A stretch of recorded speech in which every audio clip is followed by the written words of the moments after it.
میرے نبی کریم صلی اللہ علیہ وسلم نے فرمایا جو عورت بن سور کے بازار جائے، اب تو خیر بیویاں برقع پہن کے جاتی، برقعے پہ بھی کڑھائی کی گئی، برقعے پہ بھی کام کرایا، برقعے پہ جو کام اور نقش نگاری ہوئی ہے وہ 10,000 کی ہے۔ برقع پردے کے لیے پہننا تھا، دکھانے کے لیے۔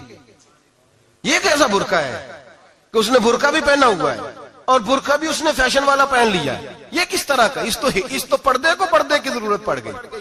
میرے حبیب پاک علیہ السلام نے فرمایا بلا ضرورت، عورت کو اجازت ہے بیمار ہو تو ڈاکٹر کے پاس جائے، عورت کو اجازت ہے ضرورت پڑ جائے گھر میں سودا سلف نہ آتا ہو تو لینے چلی جائے، عورت کو اجازت ہے اگر گواہی کی ضرورت پڑ جائے تو پردہ کر کے قاضی عدالت کے پاس گواہی دینے جائے، عورت کو اجازت ہے حج پہ جائے، عورت کو اجازت ہے عمرے پہ جائے، عورت کو اجازت ہے کہ اگر کسی وقت جہاد کے لیے عورتوں کی ضرورت پڑ گئی تو حضرت فاطمہ اور جناب عائشہ کی سنت ادا کرے، جہاد کو جائے۔ لیکن اگر عورت موج کرنے جائے اور روز گئے وہ دیکھیں نا فلاں پارک میں تھے آپ تو کبھی گئے ہی نہیں، فلاں جگہ تھے آپ کے پاس تو فرصت ہی نہیں، فلاں میری سرگودے والی بہن کا خامن تو روز لے کے جاتا ہے آپ نے تو کبھی توجہ ہی نہیں فرمائی۔ روز پیغام دیتی رہے میرے حبیب کریم سید عالم صلی اللہ علیہ وسلم نے فرمایا جو بی بی بن سور کے بلا ضرورت بازار جائے، نبی پاک علیہ السلام نے فرمایا ایک قدم وہ اٹھائے گی تو اس پر اللہ کی لعنت برسے گی، فرشتوں کی لعنت برسے گی، زمین والے لعنت برسائیں گے، آسمان والے لعنت برسائیں گے۔ اور میرے حبیب بولے تو فرمایا جب اللہ کی لعنت برسے گی تو میں بھی اس بی بی پہ لعنت ہی کروں گا جو بی بی بن سور کے جائے۔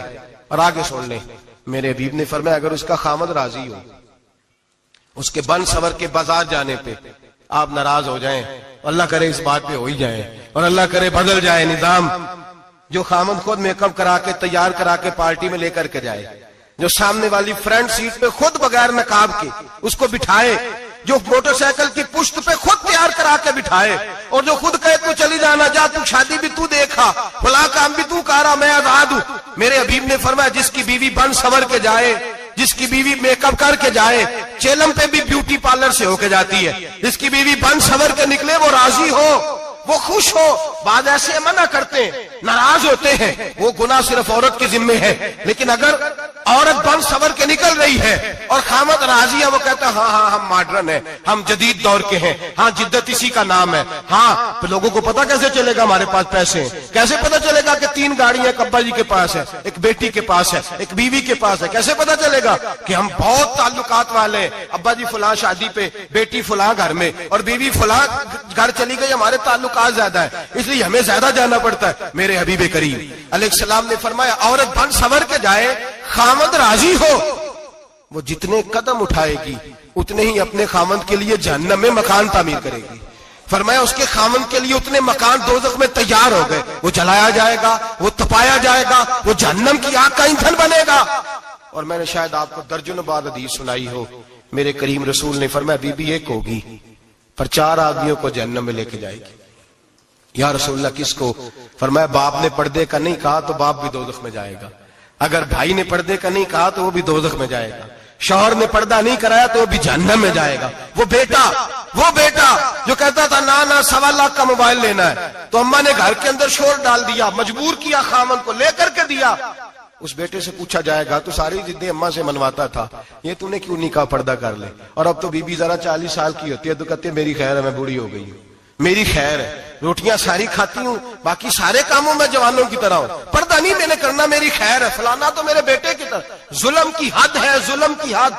کزن ایک دوسرے سے ہاتھ ملاتے، کزن وہ کس مصیبت کا نام ہے؟ کہتے ہیں یہ بھائی ہے، او بھائی یہ بھائی ہوتا تو اس سے نکاح ناجائز ہوتا، اب چونکہ اللہ نے اس کے ساتھ نکاح کو حرام رکھا ہے تو یہ تمہارا بھائی ہو سکتا؟ میرے رسول کریم صلی اللہ علیہ وسلم نے فرمایا سور نجس العین ہے، کتا بالکل ناپاک نہیں ہوتا، کتا بھیگ جائے تو بعد اوقات ناپاک ہوتا ہے، یا کتے کے منہ سے تھوک نکلے تو ناپاک ہوتی ہے، سور نجس العین ہے، پورا ناپاک، خشک بھی ہو تو ناپاک ہے۔ میرے حبیب پاک علیہ السلام نے فرمایا ایک سور ہو وہ پہلے ہی ناپاک، اور دوسرا پھر وہ سور گند میں لپٹا ہوا ہو، غلاظت سور کو لگی ہوئی ہو۔ فرمایا ایک تو سور جو نجس العین ہے اور پھر وہ گند میں لپٹ جائے، غلاظت میں بھر جائے، اس کے پورے وجود کو گندگی لگ جائے۔ فرمایا وہ سور گندگی اور غلاظت میں لپٹا ہوا تیرے جسم سے لگ جائے تو اتنا برا نہیں جتنا غیر محرم عورت کا وجود تیرے وجود سے لگ جائے تو برا ہے. کس قدر تفصیل دی, کہاں سے بات شروع کی اور کہاں میرے نبی نے سکھائی. کزن ہاتھ ملا رہی ہے, کزن کے ساتھ بازار جایا جا رہا ہے, کزن کے ساتھ فلاں کام ہو رہا ہے, کزن کو چچا کا بیٹا بھائی ہوتا ہے. اگر یہ سگا بھائی ہوتا تو اس کے ساتھ نکاح ناجائز ہوتا. خدا را آ جاؤ, لوٹ آؤ, واپس پلٹو دین کی طرف, لوٹو اس تباہی سے نکلو.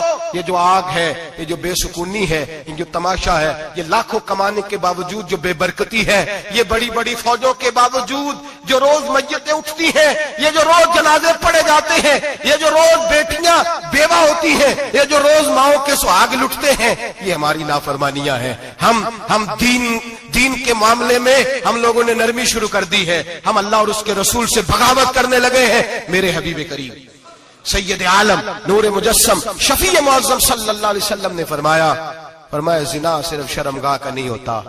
حضور نے فرمایا آنکھیں بھی زانی ہوتی ہیں, کان بھی زانی ہوتے ہیں, زبان بھی زانی ہوتی ہے. بخاری مسلم دونوں میں موجود ہے. صحابہ نے عرض کی حضور زبان کیسے زانی ہوتی ہے؟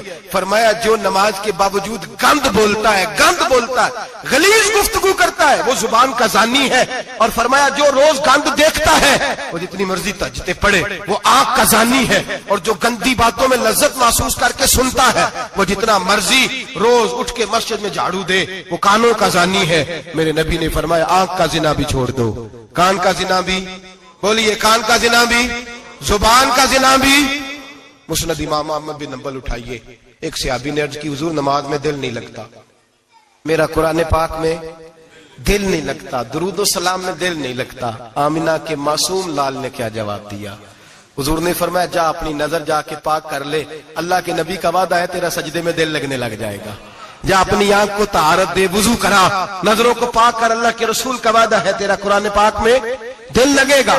جا کے اپنی نظر کو پاک کر, وعدہ ہے تیری زبان پہ درود و سلام جاری ہو جائے گا, اللہ کا ذکر جاری ہو جائے گا. میرے بھائیوں, عورت کا پردہ, عورت کا حجاب دین میں اسی طرح فرض ہے جس طرح نماز فرض, جس طرح روزہ فرض ہے, جس طرح زکوٰۃ فرض ہے, اسی طرح عورت کا پردہ بھی فرض ہے. اگر کسی گھر میں عورت پردہ نہیں کرتی, اس گھر کے مکین سارے اللہ کے حضور جواب دے ہیں. میرے حبیب کریم علیہ السلام نے جس عورت کو پسند کیا, جس عورت کی تعریف کی, جس عورت کے بابت میرے نبی نے ارشاد فرمایا, وہ بڑے خوبصورت لفظ ہیں, صاحب احکام القرآن نے لکھے ہیں. میرے حبیب پاک نے صحابہ کی محفل سجائی, مجمع کھچا کھچ مسجد بھر گئی. حضور نے فرمایا بول کے بتاؤ خیر النساء کون سی ہے, عورتوں میں سب سے اچھی بی بی کون سی ہے, بول کر کے بتاؤ. حضرت صدیق اکبر سے لے کر مولا علی تک, حضرت علی سے لے کر جناب بلال تک, حضرت سلمان فارسی سے لے کر عبداللہ مزنی تک بھرا پڑا ہے مجمع. حضور نے فرمایا بولو سب سے اچھی عورت کون ہوتی ہے؟ ایک صحابی کہنے لگے حضور جس کی نماز قضا نہ ہوئی ہو. اور میں وہ بھی اچھی ہے پر تم میری مراد کو نہیں پہنچے. ایک نے کہا حضور جو خامد کی تابع دار ہو, فرمایا وہ بھی اچھی ہے پر تم میری مراد کو نہیں پہنچے. ایک صحابی نے کہا یا رسول اللہ جو پاک دامن ہو. حضور نے فرمایا تم میری مراد کو. حضرت علی فرماتے ہیں جب سب کے جواب غلط ہو گئے تو میں, قد میرا چھوٹا تھا, میں پیچھے بیٹھا تھا, میں گردن جھکا کے پیچھے سے نکل گیا. سیدہ طیبہ طاہرہ حضرت فاطمہ الزہرا رضی اللہ تعالی فرماتے ہیں بی بی صاحب کے پاس پہنچا. میں نے کہا فاطمہ حضور نے سوال کیا ہے. تو حضرت فاطمہ بھی گویا مسکرا کے کہنے لگی علم کے شہر کے دروازے تو آپ ہی ہیں, تو آپ یہاں آ گئے. کہا حضور نے سوال کیا ہے اور مجھ سے لے کر ابو بکر عمر عثمان غنی تمام کو کسی کو جواب نہیں آیا.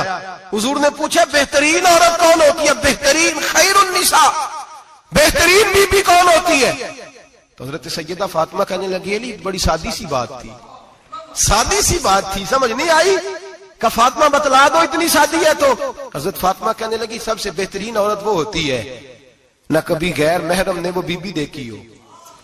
اگلے جملے بھی یاد رکھنے, نہ کبھی غیر محرم نے وہ بی بی دیکھی ہو, اور فرمایا نہ اس بی بی نے کبھی کوئی غیر محرم دیکھا ہو. صرف مرد پہ پابندی نہیں کہ وہ عورت نہ دیکھے, فرمایا عورت پہ بھی پابندی ہے کہ وہ بھی غیر محرم کا چہرہ نہ دیکھے. فرمایا بی بی نے بھی غیر محرم نہ دیکھا ہو, وہ خیر النساء ہے, وہ سب سے اعلیٰ. حضرت علی کہتے میں جھٹ سے آیا, پیچھے بیٹھا, بات ابھی جاری تھی, میں نے ہاتھ کھڑا کر دیا. میں نے کہا حضور میں بتاؤں؟ نبی پاک نے فرمایا بتلاؤ. تو کہتے میں نے کہا حضور بہترین بی بی وہ ہوتی ہے جس نے نہ کبھی غیر محرم دیکھا ہو اور نہ غیر محرم نے کبھی اسے دیکھا ہو. علی فرماتے ہیں میں نے جواب دیا تو میرے رسول کی آنکھوں میں آنسو آ گئے. حضور روئے اور فرماتے ہنستے مسکراتے اچانک صحابہ کے آنسو برسنے لگے. مجمع پہ کیف سا طاری ہو گیا, آنکھیں برسنے لگی.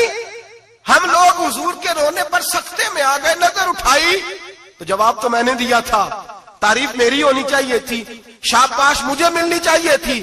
میرے حبیب نے رو کے آنسو پوچھ کے فرمایا میں تمہیں کہتا نہیں الفاطمہ تو بدعت منی, فاطمہ واقعی میرے جگر کا ٹکڑا ہے, فاطمہ میرے وجود کا حصہ ہے, میں تمہیں کہتا نہیں رہتا. کہا فاطمہ میرے جگر کا ٹکڑا ہے.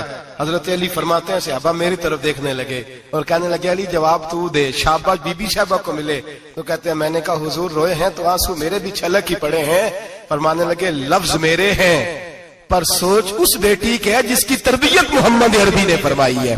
فرمایا جملے میرے ہیں, ناقل میں ہوں, بات میں بیان کر رہا ہوں, لیکن پیچھے سوچ اس نور والی بیٹی کی ہے جس کو اپنے گھر کے اندر رہ کے آنگن میں رکھ کے رسول پاک نے پرورش فرمائی.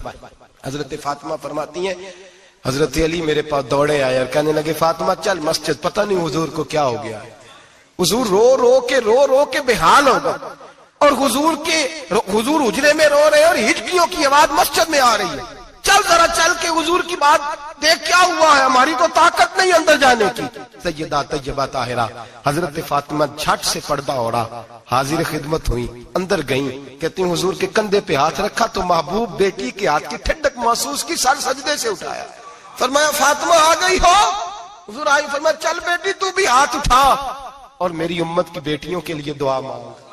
چل تو بھی ہاتھ اٹھا میری امت کی بہنوں ماؤں کے لیے دعا مانگ. محبوبہ کیا ہوا؟ میرے حبیب نے فرمایا رات مجھے دکھایا گیا ہے دوزخ میں کچھ بیبیاں ہیں, ان کے بال فرشتوں نے باندھے ہوئے ہیں اور انہیں گرز مار رہے ہیں. وہ چیختی چلاتی ہیں اور مدد کے لیے پکارتی ہیں, وہ بڑی تکلیف میں ہیں.